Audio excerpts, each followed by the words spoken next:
मैंने शुरुआत में ही आपसे ये इस पर चर्चा की थी, लेकिन फिर भी मैं इस बात को दोबारा कहूँगा कि दुनिया भर में 123 देशों ने ये डिमांड किया है कि चाइना के खिलाफ इस पर इन्वेस्टिगेशन होना चाहिए। वो इस बात को समझते हैं कि मामला कहीं गड़बड़ है। शक के कई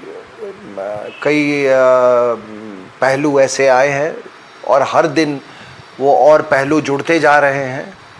आपने अभी जो लेटेस्ट फोटोग्राफ्स देखे वुहान में, जो ये आउटब्रेक के पहले गाड़ियों की संख्या और आउटब्रेक के बाद गाड़ियों का, ऐसे कई तथ्य सामने आ रहे हैं।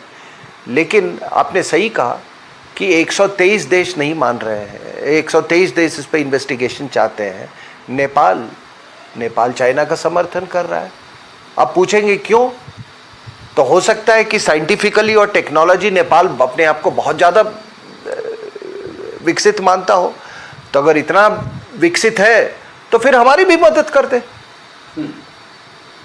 और वरना आप इसको क्या कहेंगे? ये शी जिनपिंग और दामादों के बीच में बात है। दामाद साहब कुछ भी कर लेंगे, उनको छोटे छोटे डाउरी पकड़ाता रहेगा उनका ससुर, ये इनका काम चलता रहेगा।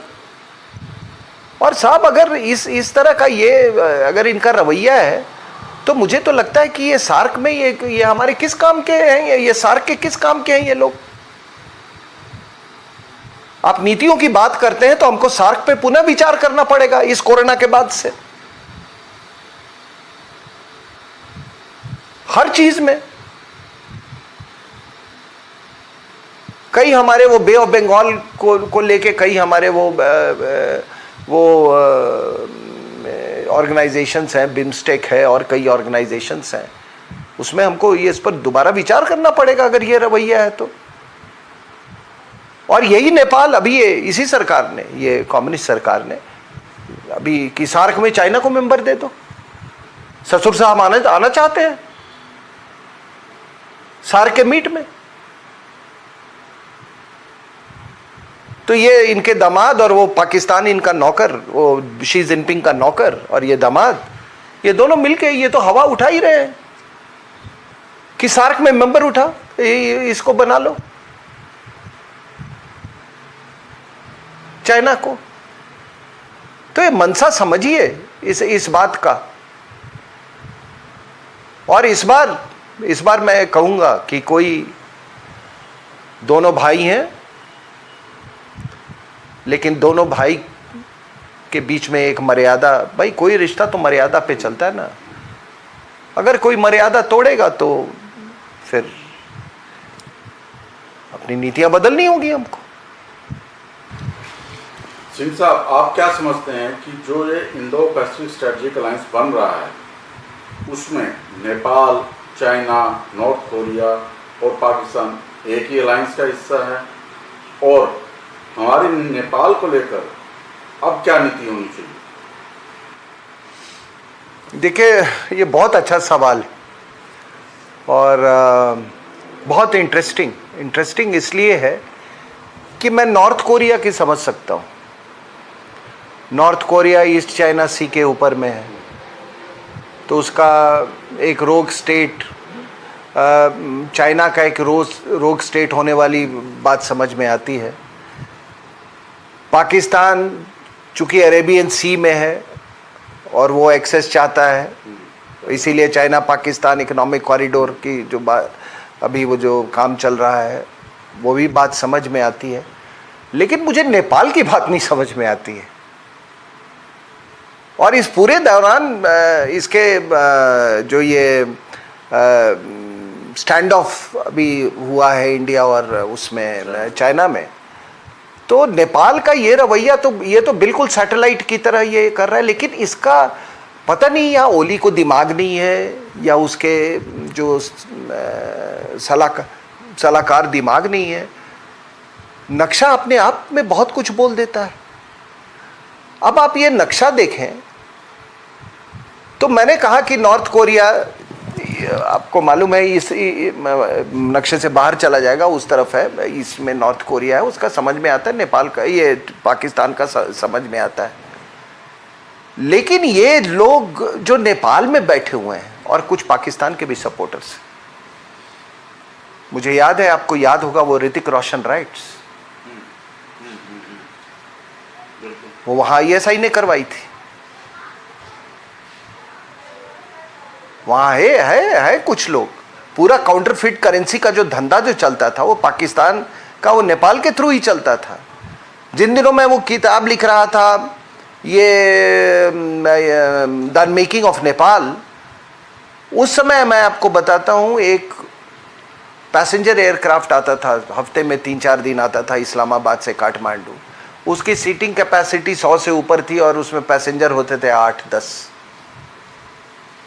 और सबको मालूम था कि उसमें क्या भर के आता है यहाँ पे। तो एक कॉन्स्टिट्यूंसी है वहां पे। अब आप इसको किस तरह से एक्सप्लेन किया जाए? भारत के खिलाफ नफरत कुछ लोगों में, या कुछ लोग बिकाऊ हैं नेपाल में, और माओवादी तो चाहे हिंदुस्तान के माओवादी हो या नेपाल के माओवादी हो, तो अगर हिंदुस्तान का अगर डिसइंटीग्रेशन हो जाए, वो तो कहते भी हैं कि वो हमारे लिए सबसे बड़ी खुशी की बात होगी। मैंने आपको बताया था ना वो अधिकारी ने क्या किया, फिर 62 वॉर में 555 और वो पीने वाला ने क्या किया। उसके बाद आपको मालूम है कि जब ये नक्सलवाड़ी का मूवमेंट हुआ तो माओ ने क्या एक स्टेटमेंट दिया था, पील ऑफ थंडर ये करके। और बहुत कम लोगों को मालूम है कि 71 की लड़ाई में ये पूरे 5th कॉलमनिस्ट का इन्होंने वो तैयार किया हुआ था, अपना ढांचा तैयार किया हुआ था कि जब हमारी सेनाएं जाएंगी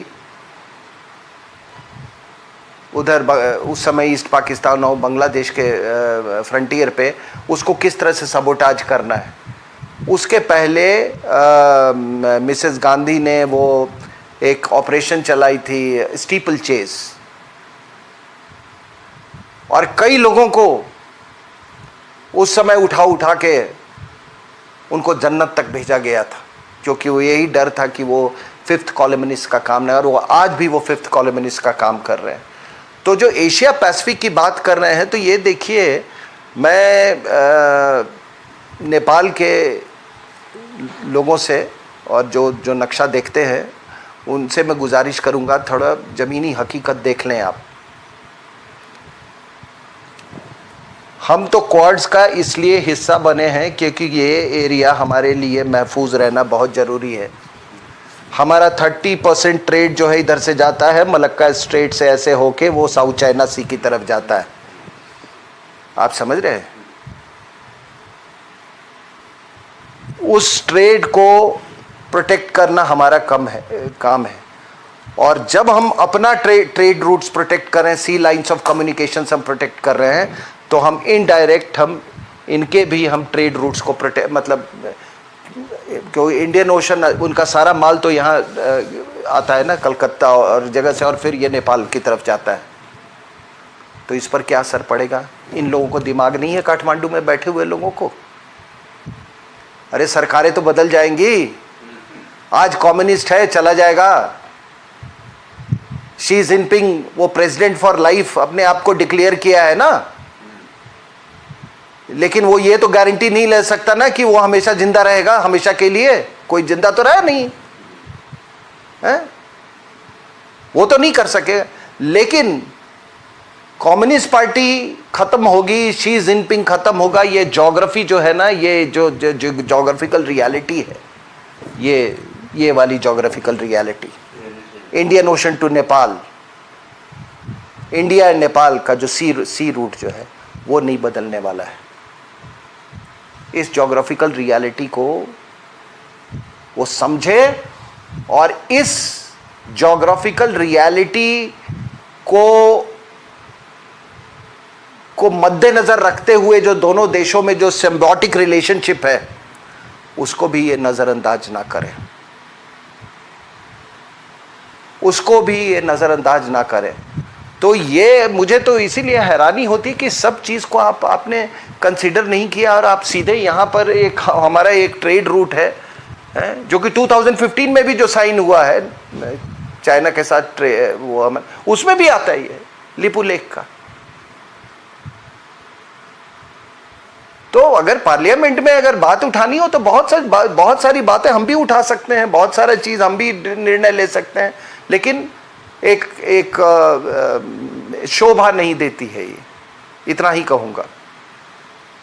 ये बात हमको शोभा नहीं देती है और ना मैं कोई हार्श लैंग्वेज का इस्तेमाल करना चाहता हूँ, लेकिन इस नक्शे पे उनको ये समझना चाहिए, ये ओली को समझना चाहिए कि जब तो यहाँ उधर शांघाई इसके और बियॉन्ड शांघाई, अरे तुम्हारे तक पहुँचते पहुँचते पहुँचते जब यहाँ पहुँचेगा ना नमक का पैकेट, तो 5000 किलोमीटर से ज़्यादा, अगर टिबेट रेल से आएगा तो 5000 किलोमीटर।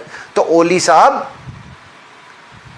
एक पैकेट अगर 10 रुपए का होगा ना तो आपके आवाम को वो पैकेट 100 रुपए में मिलेगा। चाइनीज मुफ्त में कुछ नहीं देते, वो आपको मुफ्त में आपको प्रधानमंत्री भी नहीं बनाए हुए हैं, उन्होंने अपना दाम ले लिया। तो ये बात ओली साहब को समझ में आ जानी चाहिए ये बात। दूसरी बात कि आप देखिए कि बात हो रही है ये आपका China Pakistan economic corridor, correct sir? सही, ठीक है। यहाँ पे करीब यहाँ पे ग्वादर पोर्ट है, ठीक है सर। ये रही चाइना पाकिस्तान इकोनॉमिक कॉरिडोर। अभी बात हो रही है Nepal China Nepal economic corridor. अब ये चाइना नेपाल इकोनॉमिक कॉरिडोर ये कहां से गुजरेगा? ओली साहब से लोग पूछें कि ये चाइना पाकिस्तान नेपाल जो इकोनॉमिक कॉरिडोर है आप यहां से ले आए, फिर वो कौन से समुद्र के समुद्री उसका पड़ाव होगा और वो आगे कैसे जाएगा? भारत से तो जाने पड़ेगा। वो भारत से जाना होगा। और देखिए दूसरी बात, पूरी नेपाल का इतिहास ले लें। नेपाल में किंग त्रिभुवन को, राणा को हटा के गद्दी पे किसने बैठाया था? भारत ने, जो प्रॉपर रॉयल फैमिली को वहां पे रिसरेक्ट किया। आपको मालूम है ना इतिहास का? किंग त्रिभुवन को। नेपाल रिपब्लिक बना भारत की मदद से। नेपाल में 1990 में पार्लियामेंट्री इलेक्शंस हुआ वो भारत के सपोर्ट से। वहाँ का जो संविधान बना 1990s में वो था वो भारत के कहने पर। और अगर आप वो संविधान अगर आप पढ़ लें जो किंग बिरेंद्र के टाइम में वो जो संविधान बना था, आप कहेंगे कि इसमें नया संविधान बनाने की कोई ज़रूरत ही नहीं थी। तो नीति हमारी अच्छी रही, बस हमसे एक भूल हुई है, जो भूल हम हिंदुस्तान में भी कर रहे हैं। और वो भूल ये हुई है कि हमने ये तमाम जो ये खूनी मर्डरस जो ये पूरी ताकतें जो हैं ये कम्युनिस्ट, चाहे वो माओवादी हो या मेन स्ट्रीम वालों, उनको अपने देश में इज्जत दिया और वहाँ पर इज्जत दिया। अब हम तो लोगों के उसके बिहाफ पे हम तो सरकार के बिहाफ पे बोल नहीं सकते हैं, लेकिन मेरी बात लोगों तक पहुंच जानी चाहिए। ये 555 और ये स्कॉच और ये कुर्ते फाड़ने वाले लोग ये आपका सब कुछ नष्ट कर देंगे, ये सब कुछ नष्ट कर देंगे। ये कौन सी ताकतें आप ये समझो।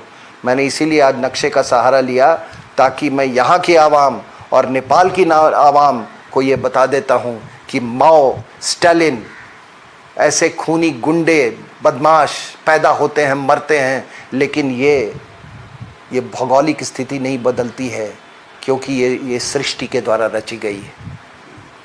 ये गॉडलेस, ये कहते हैं ना कि हम भगवान पे विश्वास नहीं करते, ये गॉडलेस कम्युनिस्ट नहीं समझेंगे इस बात को। साहब आपसे बात करके बहुत अच्छा लगा। आपका बहुत बहुत धन्यवाद।